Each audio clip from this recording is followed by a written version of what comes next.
Maharashtra police को कामयाबी मिली है। पुलिस ने हथियार का जखीरा जब्त किया है। ये कार्रवाई मुंबई आगरा हाईवे पर की गई। छत्तीसगढ़ से जालना जा रही कार को पुलिस ने रोका और तलाशी ली। स्कॉर्पियो से 89 तलवारें और एक खंजर बरामद किया गया। पुलिस ने 4 मुलजिमीन को गिरफ्तार भी कर लिया है।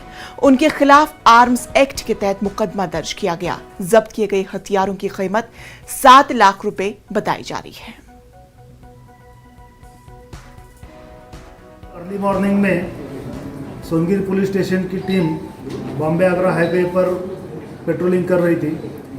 इन्होंने एक सस्पेक्टेड स्कॉर्पियो गाड़ी को इंटरसेप्ट किया, तो गाड़ी की छानबीन करने के बाद उसमें उनको 90 वेपन्स मिले हैं। उसमें 89 सोर्स है और एक खंजीर है।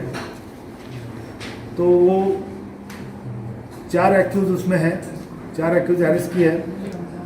प्रिलिमिनरी इंक्वायरी में ये पता चला है कि चित्तौड़गढ़ से ये वेपन लाए हैं और जालना के लिए ये ले जा रहे थे। अभी किस कारण ये ले जा रहे थे इसकी इंक्वायरी चल रही है। आगे चल के ये क्या करने वाले थे और कोई दूसरे आरोपी इसमें है, ये सब बाजू इन्वेस्टिगेशन में देखी जाएगी।